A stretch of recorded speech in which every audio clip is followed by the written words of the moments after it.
नमस्कार बच्चों, स्वागत है आपका मेरी केमिस्ट्री क्लास में। आज हम 11th क्लास अध्याय 4 के अंतर्गत पढ़ेंगे रासायनिक आबंधन एवं आणविक संरचना, जो कि बहुत ही इम्पोर्टेंट टॉपिक है केमिस्ट्री के लिए। हम छोटे छोटे जो टॉपिक हैं वो हर एक वीडियोज के द्वारा आपको पहुंचाएंगे आप तक, तो आप प्लीज़ इसे देखें। तो यहाँ पर जो फर्स्ट हमारा टॉपिक है रासायनिक आबंधन।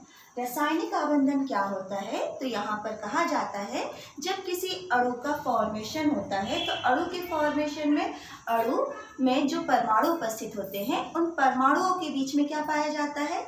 बंध। तो यहाँ पर जब कोई अणु का फॉर्मेशन होता है तो अणु में जो परमाणुओं के बीच में आकर्षण बंध पाया जाता है वही कहलाता है रासायनिक आबंध। तो किसी रासायनिक अणु में परमाणुओं के मध्य में पाया जाने वाला जो आकर्षण बंध है वो कहलाता है आकर्षण बंध है, वही कहलाता है रासायनिक बंध। तो ये जो रासायनिक बंध है किनके बीच में होता है? परमाणुओं के बीच में। जैसे हमारे पास है हाइड्रोजन अणु है और हाइड्रोजन अणु जब दो हाइड्रोजन परमाणुओं के संयोग से बनता है तो यहाँ पर ये जो बंध होता है दोनों परमाणुओं के बीच में उसे हम कहते हैं रासायनिक आबंध। अब हम ये देखेंगे कि ये जो रासायनिक आबंध है, रासायनिक आबंध किस प्रकार से बनता है। तो यहाँ पर कहा जाता है कि रासायनिक बंध बनाने में किसी परमाणु के संयोजी इलेक्ट्रॉन भाग लेते हैं। रासायनिक बंध बनाने में किसी परमाणु के संयोजी इलेक्ट्रॉन या वैलेंसी इलेक्ट्रॉन भाग लेते हैं। तो अब हम देखेंगे संयोजी इलेक्ट्रॉन क्या होते हैं।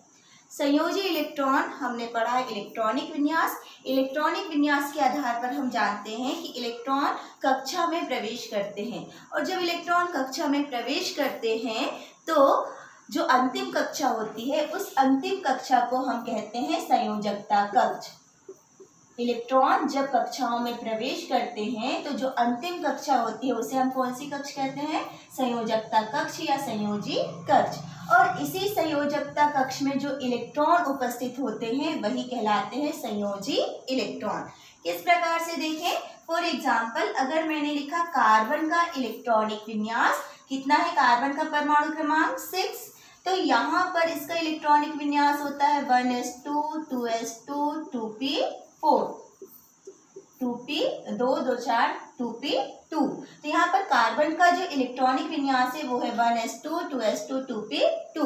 तो यहाँ पर ये जो अंतिम कक्ष की हम बात कर रहे हैं, यहाँ पर ये है पहली कक्षा जिसमें कितने इलेक्ट्रॉन है? 2। फिर यहाँ पर ये 2 मतलब ये है दूसरी कक्षा और यहाँ पर कितने इलेक्ट्रॉन है? 4। तो यहाँ पर कहा जाता है ये जो दूसरी कक्षा है इस कक्षा को हम कौन सी कक्षा कहेंगे? संयोजी कक्ष या वैलेंसी सेल। संयोजी कक्षा। और इस संयोजी कक्ष में कितने इलेक्ट्रॉन है? 4 इलेक्ट्रॉन है। तो यहाँ पर ये जो 4 जो नंबर ऑफ इलेक्ट्रॉन है ये क्या हो जाएंगे? संयोजी इलेक्ट्रॉन। तो यहाँ हम कह सकते हैं कि जो कार्बन है, कार्बन के पास संयोजी इलेक्ट्रॉन की संख्या कितनी है? 4 है। तो यही 4 इलेक्ट्रॉन रासायनिक बंध बनाने में भाग लेते हैं। तो यहाँ पर आप एक बार फिर से देख लें, संयोजी इलेक्ट्रॉन वे इलेक्ट्रॉन जो रासायनिक बंध बनाने में भाग लेते हैं उन्हें हम कहते हैं संयोजी इलेक्ट्रॉन। और ये जो संयोजी इलेक्ट्रॉन है वो जिस कक्षा में पाए जाते हैं वो कहलाती है संयोजकता कक्ष। संयोजकता कक्ष किसी परमाणु की जो अंतिम कक्षा होती है और उस अंतिम कक्षा के इलेक्ट्रॉन ही बंध बनाने में भाग लेते हैं उसे हम कहते हैं संयोजकता कक्ष। हम एक एग्जाम्पल और देख सकते हैं। यहाँ पर हमारे पास है ऑक्सीजन। ऑक्सीजन का एटॉमिक नंबर है 8। अगर हम इलेक्ट्रॉनिक विन्यास लिखते हैं 1s2 2s2 2p, यहाँ पे 2 और 2 4 2p4 1s2 2s2 2p4। तो यहाँ पर इसके पास अगर हम संयोजी इलेक्ट्रॉन की बात करें तो यहाँ पर ये जो दूसरी वाली जो कक्षा है ना, ये पहली कक्षा इसको हम छोड़ दें, अंदर की कक्षा है। अंतिम कक्षा मतलब ये जो दूसरी कक्षा है इसमें टोटल कितने इलेक्ट्रॉन है? 6। तो ये जो 6 इलेक्ट्रॉन है वो बंध बनाने में भाग लेते हैं और इन्हीं इलेक्ट्रॉनों को हम क्या कहते हैं? संयोजी इलेक्ट्रॉन। तो आप सभी के सबसे पहले जितने भी एटम हैं जो कि रासायनिक बंध बनाने में भाग लेते हैं उनके संयोजी इलेक्ट्रॉन पहले हम निकाल लेते हैं। और भी एग्जाम्पल जैसे अगर हम देखते हैं, हमारे पास है नाइट्रोजन, एटॉमिक नंबर 7, इलेक्ट्रॉनिक विन्यास 1s2 2s2 2p, यहाँ पर आ जाएगा 3। तो इसके पास अंतिम कक्षा में कितने इलेक्ट्रॉन है? 3 और 2 5, 5 इलेक्ट्रॉन है। मतलब इसके पास कितने संयोजी इलेक्ट्रॉन हो गए? 5। तो जो भी संयोजी इलेक्ट्रॉन है यही बंध बनाने में भाग लेते हैं। अब यहाँ पर हम आगे इसी से संबंधित टॉपिक देखेंगे। हमारे पास है लुईस संरचना। लुईस संरचना, रासायनिक बंध बनाने के लिए लुईस संरचना की हमको आवश्यकता पड़ती है। यहाँ पर जो लुईस संरचना है वो लुईस नामक वैज्ञानिक ने दी।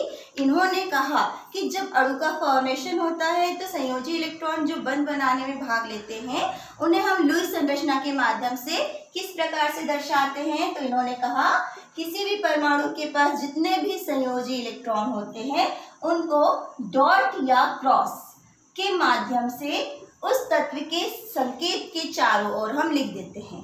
जैसे अभी हमने देखा कि कार्बन है, कार्बन के पास कितने संयोजी इलेक्ट्रॉन है? 4। फिर नाइट्रोजन है, इसके पास कितने संयोजी इलेक्ट्रॉन है? 5। और ऑक्सीजन है, इसके पास कितने संयोजी इलेक्ट्रॉन है? 6। तो लुईस संरचना में हम जो कार्बन है, कार्बन के जो 4 संयोजी इलेक्ट्रॉन है उनको डॉट के माध्यम से इस तरीके से लिख देते हैं। या फिर हम कैसे लिखते हैं? क्रॉस हम बना देते हैं, इस प्रकार से क्रॉस बना देते हैं। तो यह हो गई कार्बन की लुईस संरचना। जब हम नाइट्रोजन की बनाते हैं तो नाइट्रोजन की लुईस संरचना में कितने इलेक्ट्रॉन है? 5। तो 2 1 2 3 इस प्रकार से हम नाइट्रोजन की क्या बना लेते हैं? लुईस संरचना। इस प्रकार से भी हम बना सकते हैं। 5 इलेक्ट्रॉन है तो पांचों इलेक्ट्रॉन को हमको जो परमाणु है उसके संकेत के चारों ओर लिखना है। ऑक्सीजन की लुईस संरचना मतलब टोटल 6 इलेक्ट्रॉन को हम इस प्रकार से लिख सकते हैं। या फिर हम क्रॉस के माध्यम से भी लिख सकते हैं। जो 6 इलेक्ट्रॉन है उनको संकेत के चारों ओर लिख देते हैं। तो ये कहलाती है लुईस संरचना। तो जब हम रासायनिक बंध किस प्रकार से बनेंगे आगे देखेंगे तो वहाँ इस लुईस संरचना की आवश्यकता पड़ती है। तो आप इसे ध्यान रखेंगे। तो आज हमारा जो टॉपिक था उसमें हमने 3 टॉपिक कवर किए। एक संयोजी इलेक्ट्रॉन, फिर उसके बाद हमने देखा संयोजकता कक्ष क्या होते हैं और फिर लुईस संरचना। तो ये जितनी भी संरचनाएं हैं आप हर एक तत्व की बना के देख लें, क्योंकि आगे के टॉपिक में हम इन्हीं से संबंधित जो भी जानकारी है, जो भी टॉपिक होगा उसमें सारी जानकारी की हमको आवश्यकता पड़ेगी। Thank you.